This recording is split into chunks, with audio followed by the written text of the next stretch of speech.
essas informações, eu fiz uma mudança nela e estou gravando novamente. A whey protein é a proteína do soro do leite. O soro do leite é aquele líquido que sobra depois que você tira o queijo, né? Faz o queijo. E essa proteína é uma proteína bastante interessante pela composição aminoácida. O whey ele pode ser isolado, concentrado ou hidrolisado, né? O concentrado é aquela proteína, aquele pó que contém até 80% de proteína. Então você encontrará o whey concentrado em várias concentrações, na verdade, de 30% até 80%, alguns menos, né? O isolado ele é mais concentrado, ele é de 80% a 90% de proteína. Evidentemente que a forma como ele é fornecida à empresa que vai fazer o produto final que vocês consomem. E o hidrolisado, ele é geralmente o isolado que é submetido à atividade de enzimas proteolíticas, né, as proteáses, por isso que se fala que ele é hidrolisado. O grau de hidrólise pode variar bastante de produto para produto, de acordo com o tipo de tratamento, o isolamento dos peptídeos pequenos, peptídeos maiores, né? Então, vocês têm que ficar atentos para a diferença, para o benefício. E nem todo whey hidrolisado é aquele whey hidrolisado realmente que você espera que tenha aquele efeito que você queira, né? A hidrólise traz alguns benefícios? Traz. Por exemplo, a hidrólise traz uma melhor absorção, principalmente em pacientes idosos ou crianças que têm problemas de digestão. No paciente criança, né, no alérgico à proteína do leite, o hidrolisado ele pode não dar problema, né? Existem estudos mostrando isso, mas como eu falo para vocês, vocês têm que ter confiança em quem está fornecendo o produto para vocês. Do ponto de vista do metabolismo proteico, né, você tem a demanda sua obrigatória adaptativa, que essa demanda é aquela uma de turnover. Então você sempre está quebrando proteína e sintetizando proteína. Não tem como você, por exemplo, fazer uma proteína e ficar o resto da vida com aquela proteína no seu corpo. Então você tem um turnover normal, né? Esse turnover normal leva você a ter uma perda de nitrogênio, então você sempre terá ureia, nitrogênio, né? Catabolismo de nitrogênio do seu corpo, isso não tem como você não ter, né? E aquela demanda adicional, que você pode usar para anabolismo, né? E, logicamente, se você entra em demanda deficitária, ou seja, se você ingere pouca proteína, você vai entrar com deficiência e você vai ter a perda. Então o nitrogênio, o balanço nitrogenado, é uma forma muito boa de você avaliar o seu perfil metabólico. Se está tendo anabolismo, o seu balanço nitrogenado é positivo. Se não está tendo metabolismo ou anabolismo, o seu balanço nitrogenado é negativo, né? Então você pode usar esses exames. Eu gosto muito da ureia de 24 horas. Né? A ureia de 24 horas ela reflete muito bem o seu anabolismo ou o seu catabolismo. E o whey protein, na verdade, não é uma proteína, né? É um monte de proteína. E essas proteínas têm diferentes ativos, diferentes atividades no seu corpo. Por exemplo, promoção de crescimento de osso. Estudos mostram que as mulheres pós-menopausa, fazendo uma atividade resistida, quando consomem o whey, eles têm um turnover ósseo alterado, menor, né? Eles têm uma densidade óssea maior. O whey é um bom produto para você aumentar a sua massa magra. O whey aumenta a produção de glutationa, tem efeito antioxidante, uns efeitos anticâncer, né? Um efeito imunorregulatório, o whey tem um efeito imunostimulante. Na verdade, eu não digo imunostimulante, ele suporta uma demanda aumentada de anabolismo durante processos infecciosos. O whey ele tem efeito anti-inflamatório, o indivíduo faz uma atividade física. Você pode usar o whey para, por exemplo, aumentar a cicatrização de feridas. Então, o whey com colágeno hidrolisado é um bom produto para essa finalidade. Estudos têm demonstrado benefício na função cognitiva, né, principalmente em mulheres idosas. O humor, a melhora de humor nos pacientes, né? Um efeito hipolipidêmico, né, um efeito hipocolesterolemiante, um efeito antimicrobiano, que é típico do leite, né? O whey fornece um efeito antimicrobiano. Quem faz isso? A lactoferrina, principalmente, né? O whey, né, quando você ingere, ele sofre digestão e alguns peptídeos têm um efeito inibidor da enzima conversora de angiotensina, né? Seria um efeito antihipertensivo. E particularmente a caseína glicomacropeptídeo, ela tem pouca fenilalanina, então ele está sendo usado para desenvolver produtos para fenilcetonúria, né? Melhorando aí o sabor das coisas do fenilcetonúria. Sem contar que a caseína glicomacropeptídeo libera a CCK, que é a colecistoquinina. Isso pode ser interessante para aumentar o efeito sacetogênico de alimentos especificamente, né? Então as proteínas, o whey quebrado em peptídeos maiores ou menores dos seus aminoácidos, eles têm várias funções no seu corpo, né? Como parte estrutural, como parte do seu componente estrutural, como parte dos componentes do fator de crescimento, né? O efeito da lactoferrina que ajuda, por exemplo, a lactoferrina tem efeito bactericida, né? A lactoferricina, que é a lactoferrina ligada ao ferro, também tem esse efeito. A caseína glicomacropeptídeo, ela tem pouco fenilalanina, mas também praticamente ele libera CCK, e isso dá um efeito muito interessante. O whey é quelante de metais, tem efeitos antimicrobianos, e ele na verdade é um nutriente bem balanceado para você usar, uma proteína bem balanceada para você usar no seu dia a dia para a sua saúde, né? Então, olha aquelas funções que se fala muito do whey, né? Estímulo do crescimento celular, né? Reparo do tecido, integridade intestinal, a proteção, não sei se vocês sabem, mas o efeito daquela terapia antibiótica, né? Com antibiótico, terapia tripla contra H. pylori, vai ser mais eficaz se você tiver lactoferrina administrada junto, né? Ele é um detoxificante, então você tem vários benefícios do whey. E o whey, como eu falei para vocês, comercialmente disponível aí, você tem o whey isolado, que tem aí de 80 a 90% de proteína, o mais comum é acima de 90, né? O concentrado, ele tem de 25 a 89, ou seja, 25, há uma variância, o mais comum é que ele esteja a 80%, né? E o whey, o concentrado, ele tem lactose, tem um pouco de gordura, tem minerais, né? O maior problema seria a lactose. E o whey hidrolisado geralmente é o isolado hidrolisado, e o grau de hidrólise vai gerar peptídeos, frações menores, com menos potencial alergênico, né? Então a concentração vai variar dos produtos. Você tem o whey desnaturado, você tem umas frações que tem de 25 a 89%, geralmente eles têm lactose, minerais, gorduras, né? Se você for evoluir nesses conceitos de leite, você tem até, por exemplo, o leite desnatado, a proteína do leite em pó, vários produtos diferentes no mercado aí, existem vários subtipos, né? Então o whey, na verdade, quando você pega um copo de leite, né, o whey, não tem muito whey, né? Das proteínas é 20%, né? A maior parte é caseína, mas dentro das proteínas do whey você tem a beta-lactoglobulina, a alfa-lactoglobulina, a glicomacropeptídeo, as peptonas, imunoglobulinas, um pouco de albumina, lactoferrina tem uma quantidade muito pequena, né? Lactoperoxidados e outras proteínas. O whey então não é uma proteína. O whey é uma soma de proteínas e você tem que ter consciência disso, né? E o whey, o que ele faz? Primeiro você desnata o whey, você pega aquele produto, que pode ser um resto de uma fábrica, por exemplo, de queijo, né? Submete ele ao tratamento, por exemplo, ultrafiltração. Então, se você vê aqueles rótulos, whey ultrafiltrado, todo whey é ultrafiltrado, não existe essa de, esse whey, o meu whey é melhor que o meu whey de fulano porque é ultrafiltrado. Na verdade, existem poucas fábricas que fornecem whey realmente no mercado, né? No brasileiro, no mundial, inclusive, né? Porque para você fornecer o whey, você tem que ter uma bacia leiteira muito concentrada, ou seja, uma grande bacia leiteira num espaço muito pequeno, isso é muito difícil. Então é submetido à pressão, é tratado com alta temperatura, né? Você faz a retirada da gordura, você faz a pasteurização para matar as bactérias, o whey é altamente contaminável, né? E aí você tem, por exemplo, a questão das proteínas, olha que interessante, né? O queijo é a origem básica. Você faz a filtração, você faz a nanofiltração, você faz a centrifugação. Depois você submete ao tratamento por eletroforese, uma eletrodiálise que tira os minerais, né?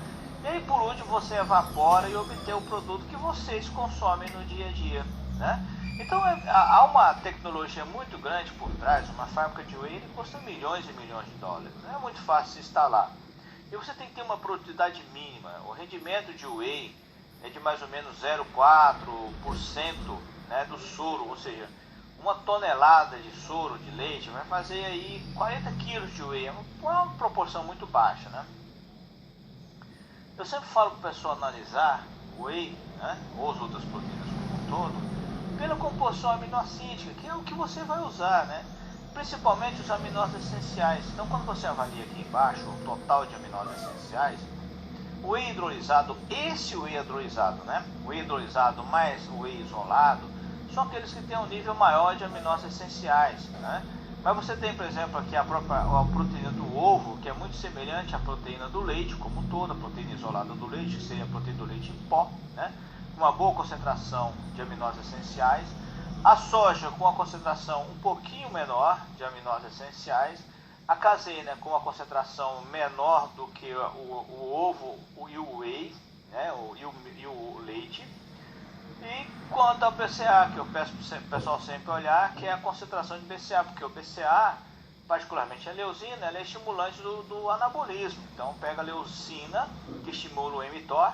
O mTOR, gente, é o Mammalian Target of Rapamycin, que é uma proteína associada ao estímulo anabolizante, a sinalização anabolizante. Então a leucina diretamente estimula o mTOR. Mas, por exemplo, a isoleucina aumenta a captação de glicose nas células, a valina facilita a transaminação, tudo sugerindo que os três funcionam como uma espécie de conjunto em sincronia para o anabolismo. E quando você olha aqui a concentração do whey, né, do BCA, você vê que o isolado e o concentrado eles são importantes. Existem outros fatores, como a própria presença de ácido glutâmico, arginina também, que nós devemos considerar. Existem fatores que nós não sabemos. Outro fator importante é o efeito insulinotrópico, ou seja, a insulina estimula uma proteína chamada AKT. A AKT estimula a mTOR. Então, quando você tem o efeito aumentador de insulina, esse efeito aumentador de insulina estimula o anabolismo também, via AKT, via mTOR. Então, você soma tudo, né? Quanto de aminoácido essencial que tem, quanto de BCA que tem, se ele é insulinotrópico ou se ele não é insulinotrópico. Tudo isso é muito importante para que você defina a escolha do whey que você vai usar. Eu sempre falo assim, olha, a diferença em termos de benefício aminoácido do whey hidrolisado para o whey isolado é pequena. A diferença na absorção também não é tão grande assim, a rapidez na absorção. Então tudo tem que ser sincronizado. O que você tem que saber é no momento do seu anabolismo você tem que ter os aminoácidos no seu sangue. E de preferência os aminoácidos mais importantes para que você tenha realmente aquele aumento de ganho proteico. Né? Então o que acontece com você? Você ingere a sua proteína, você faz a sua atividade física, você ingere a sua proteína, essa proteína vai ser quebrada e vai ser absorvida e os aminoácidos serão distribuídos pelo seu corpo. Esses aminoácidos você vai fazer proteínas, né? Ou você pode fabricar aminoácidos e disponibilizá-los para você mesmo. Por exemplo, quando você ingere uma glicose ou carboidratos que originam a glicose no seu corpo, a glicose sofrerá transaminação, os intermediários metabólicos da glicose sofrerão transaminação para gerar aminoácidos. Então veja bem, por exemplo, a alanina. Você sempre avalia em pacientes a alanina aminotransferase, que é uma enzima. O que ela faz? Né? É uma enzima que transforma o piruvato em alanina, né? Ou aspartato aminotransferase, que transforma o oxalacetato em aspartato. Ou você tem a alfa-cetoglutarato transaminase, que faz realmente fazer o quê? Faz glutamato a partir do alfa-cetoglutarato. Então você sintetiza vários aminoácidos usando, por exemplo, o esqueleto de carbono de uma glicose, transaminando eles, gerando anabolismo.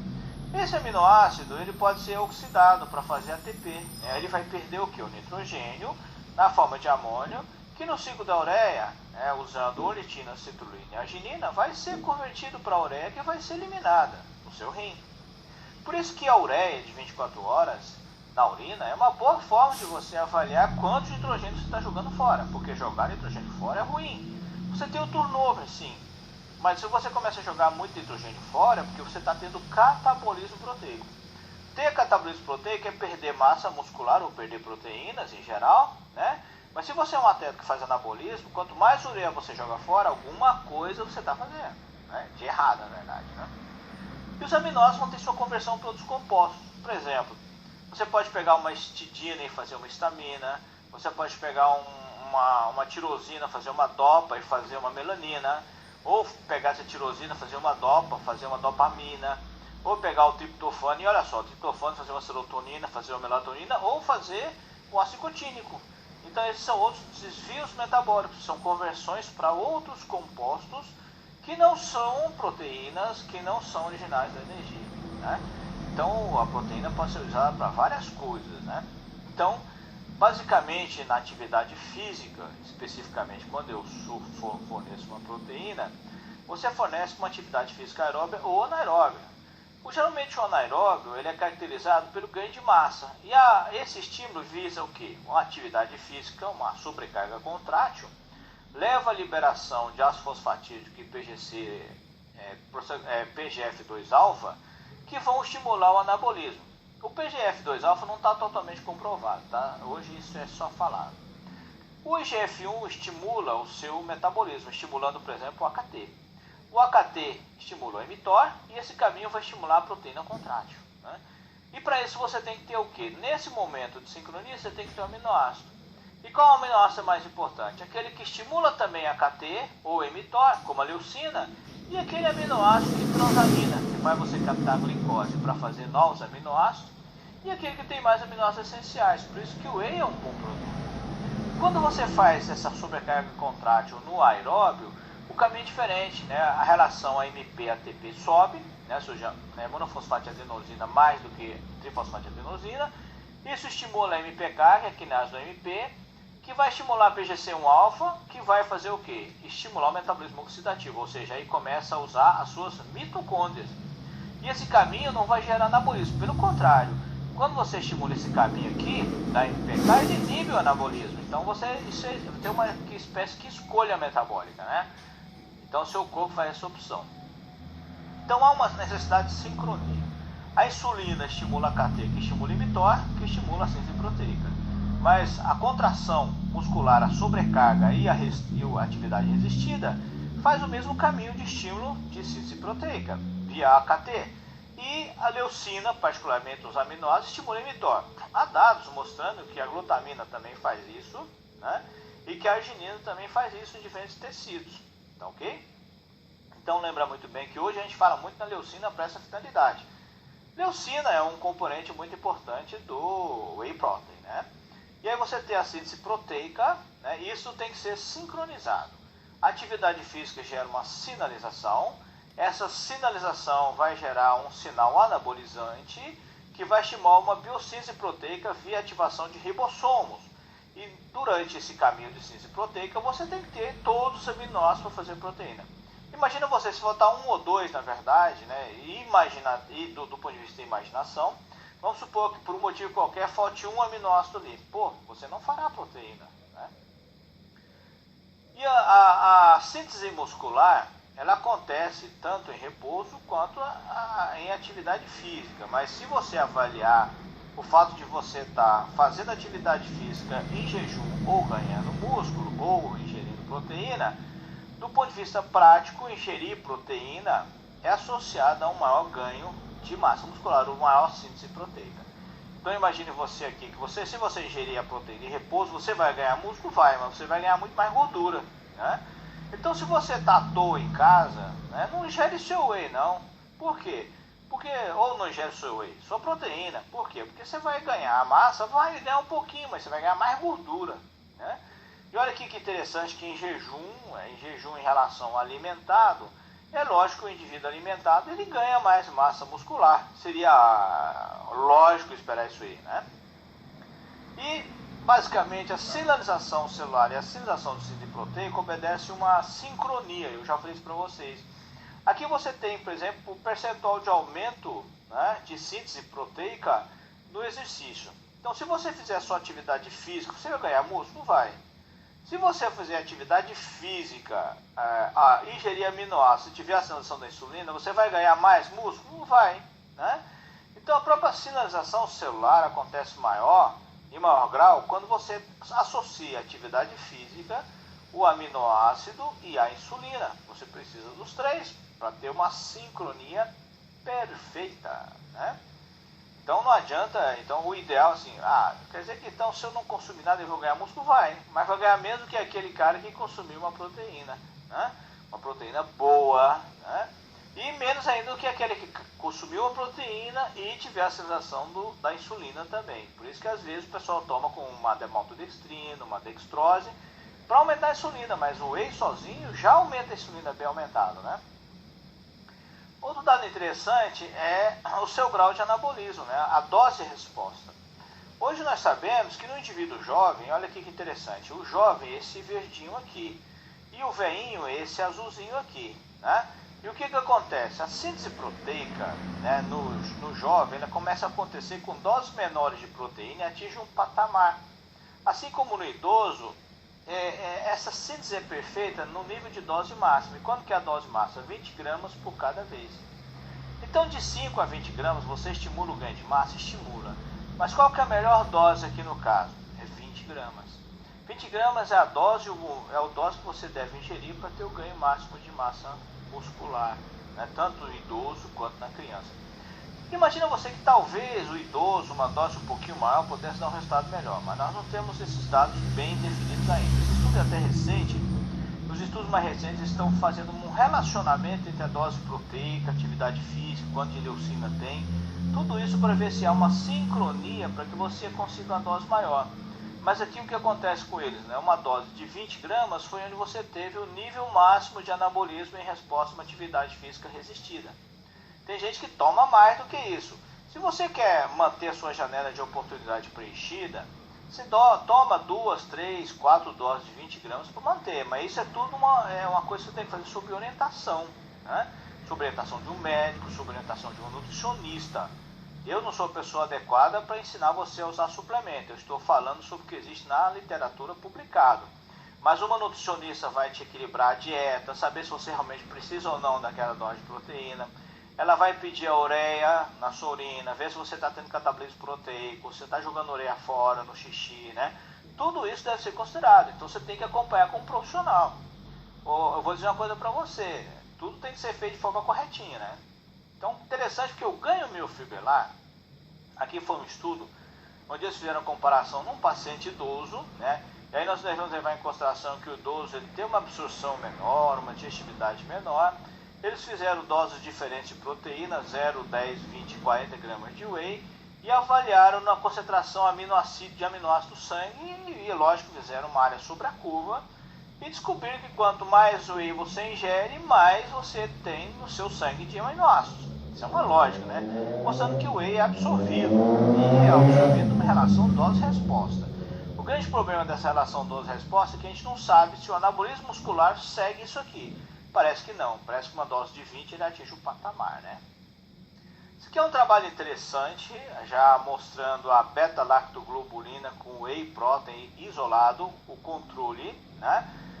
E o whey protein hidrolisado. Então pega aqui o nosso famosa beta-lactoglobulina. A beta-lactoglobulina foi a proteína que quando você ingeriu, deu um maior nível de aminoácidos plasmáticos, né? Olha só. E é a fração que o pessoal fala que é alergênica do whey, né? Mas olha, em termos de resultado em quem não é alérgico, a beta-lactoglobulina será a proteína do futuro, a puta proteína, como eu falo, né? A melhor, né? Então, quando você avalia essas coisas, você vai ver que é realmente esse estudo.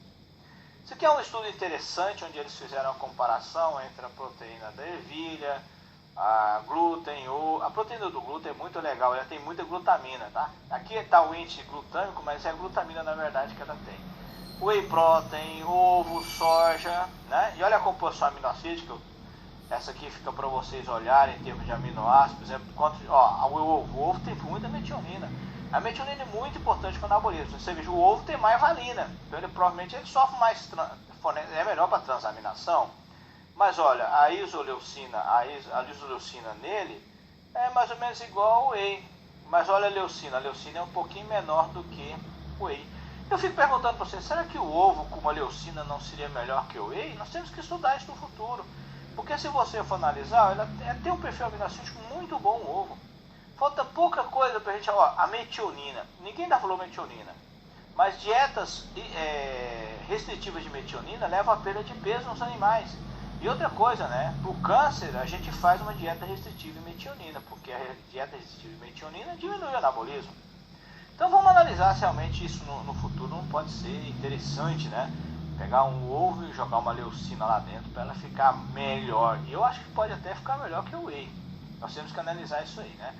Tudo vai depender do resultado clínico, do que nós vamos fazer, do resultado que nós vamos ter no dia a dia. Mas, ó, é uma proteína com boa metionina, é uma proteína com boa cisteína, é uma proteína que tem relativamente quantidade boa de leucina, é uma boa proteína. E olha aqui em termos de comparação, em termos da avaliação de glicose, né? Você vê que o efeito na glicemia foi muito parecida, mas o whey parece que deu um nível de captação maior de glicose, mostrando que o whey parece estimular a captação de glicose nos indivíduos. Esse xizinho aqui, né? O asterisco, sei lá. Então olha aqui que interessante. Uma coisa a ser comentada, porque se ele estimula a captação de glicose, ele diminui a resistência periférica à insulina. Por isso que o pessoal está vendo alguns trabalhos legais de whey e diabetes, né? Mas por que ele estimula essa captação de glicose? E aí você soma esse benefício na transaminação do esqueleto de carbono para gerar aminoácidos não essenciais para o anabolismo, como por exemplo a alanina, né? Então isso pode dar uma vantagem para o whey para essa finalidade, né? Então quando você avalia aqui a resposta, a curva de resposta à glicose, o carboidrato subiu, todas as proteínas baixaram, mas quando você analisa o que abaixou mais foi o whey. Olha o outro segundo melhor, glúten, né? Olha a outra aqui, a ervilha. Estimularam a captação de glicose pelas células e possivelmente foram as células musculares, né? Olha o nível de insulina, né? Olha aqui que interessante, porque o carboidrato aumentou a insulina, né? Mas olha a variação da insulina, foi otimamente boa com quem? Com o whey protein, né?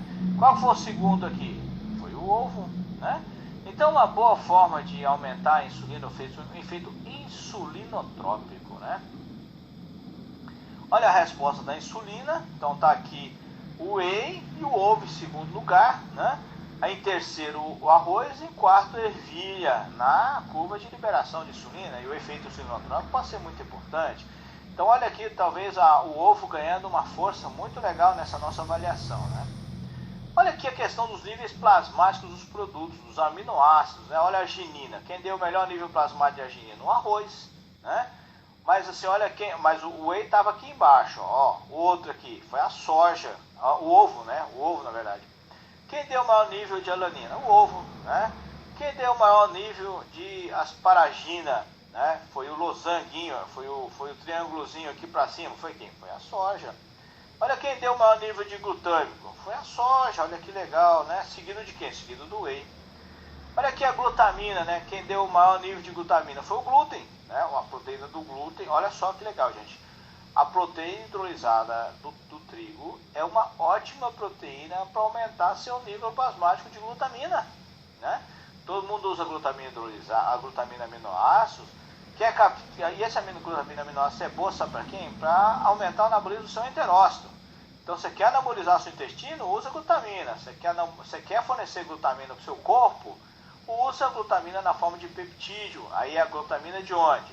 A glutamina da proteína hidrolisada do trigo, né? Para quem não tem intolerância ao glúten, é uma boa proteína, né? Olha aqui a glicina, né? A glicina você tem dois picos de aumento, o arroz aumentando a glicina e a soja aumentando a glicina também. Olha aqui a histidina, né? A histidina, o arroz aumentando a histidina bastante bem, mas olha aqui a isoleucina. Foi o whey. O whey aumentou muito bem a isoleucina, né? Olha a leucina, quem que aumentou legal? Foi o whey. Lisina, para acetilação, né? Foi o whey. A metionina, evidentemente foi o ovo, né? E a fenilonina, foi o ovo também. Então, aumentar a metionina plasmática, o ovo é melhor. Mas aumentar a leucina e a isoleucina, o whey é melhor, né? E ter um efeito sinotrópico melhor, foi o whey. Olha aqui o nível de serina, o whey aumentou mais. Olha aqui a nossa famosa treonina, o whey aumentou mais, né? Mas olha o triptofano, foi o arroz. Assim como também a tirosina, foi o arroz. Então, esse material é um material muito bom para você ter uma ideia do que você vai ter de aumento dos seus aminoácidos circulantes após a ingestão de diferentes proteínas ou diferentes fontes de proteínas. Tudo bem completo, muito legal. Não é novo, foi de 2009, mas eu acho que a grande maioria nunca viu esse trabalho aqui. E olha aqui a valina. O whey não foi o melhor para aumentar a valina não, né? Foi quem? Foi o ovo. Por quê? Lembra que o ovo tinha muita mais valina do que o whey? Mas Mas olha que legal, ó. Aumentou bem a valina. Eu fico perguntando, será que se eu somar uma valina, por exemplo, com um whey com um ovo, será que não seria um bom produto? Né? Soja, né? Esse aqui é um estudo comparativo de soja barra com whey. Né? E o que eles mostraram aqui? Em termos de massa magra, a soja é melhor que o controle, mas o whey é melhor do que a soja. Foi 11 gramas de proteína. É lógico que o pessoal aqui fez um treino de exercício, né? Não foi assim, tipo, tomei e fiquei deitado na rede ou no sofá, né? Então fez atividade física com o consumo do produto, um benefício melhor, né? Mas olha aqui o que a gente sempre fala, né? Do ponto de vista status antioxidante, né? Do ponto de vista status antioxidante, a soja teve um perfil melhor que o whey. É lógico, o pessoal começou a fazer atividade física, tanto controle com whey, a capacidade antioxidante do plasma deu uma caída. É lógico, você gera um estresse oxidativo, no caso da soja, ela compensou parcialmente esse estresse oxidativo, levando a um aumento da capacidade antioxidante. São que nós fazemos escolhas, né? Você fala assim, eu quero usar o whey para tudo. Se você quer aumentar a sua capacidade antioxidante, talvez a soja seja mais interessante do que o whey. Esse aqui é um trabalho, foi até desse ano, 48 gramas de arroz, por exemplo, arroz com um whey isolado. Né? O estudo, ele estatisticamente não viu uma diferença significativa. É o primeiro estudo que eu vejo, mas olha aqui, quando você vê massa magra, percentuagem de gordura corporal, né? Bíceps, né? Quadríceps, parece que o whey tende a ter tudo bem que alguns não são estatisticamente significativos, mas parece que o whey tende a ser um pouquinho melhor do que o whey tende a ser melhor que a proteína do arroz, né? Então tem que avaliar, né? Então você vê que o asterisco indica diferença estatisticamente significativa. Tudo bem que eu vou dizer que não é aquela diferença fantasticamente grande, mas há 8 semanas há uma diferença boa e em prol do whey, né? Para quem consumiu o whey ou a proteína do arroz. A proteína do arroz é uma boa proteína? mas eu prefiro o ovo. O ovo, pela composição aminoácida, gente, eu vou dar uma dica para vocês aqui. O ovo mais uma leucina, vai dar um puta resultado, né? Pensem nessa possibilidade. Tempo e produtividade, né? Eu sempre falo assim que o pessoal tem que preencher a janela de oportunidade. E a janela de oportunidade é associada aqui ao período onde existe uma síntese metabólica maior. Esse estudo foi um estudo de 2009, muito legal, onde ele mostrou que a janela de oportunidade no não treinado, que é o UT, é muito maior do que no treinado, enquanto que no treinado é um pouquinho menor. Eu considero aqui o pico máximo, né, variando aqui de 2 até 8 horas, de 6 a 7 horas de pico máximo para você preencher a janela de oportunidade, enquanto que no indivíduo não treinado, o pico máximo de anabolismo dele é 16 horas após a atividade física. O indivíduo treinado é 4 horas. Aí você pensa assim, poxa, mas peraí, eu vou tomar o whey antes. Aí o whey vai e entra no seu corpo, quando ele baixa é que o seu anabolismo está no máximo. Então você tem que sincronizar o uso. Você tem que fechar essa janela, usando dieta e usando suplementos se for preciso. Isso quem tem que orientar é o seu profissional de saúde. Você pode usar o whey aqui, então você, de repente, veja só, você pode comer uma refeição mais rica em proteína fracionada durante o tempo todo, o não treinado, a cada hora, 2 horas, uma quantidade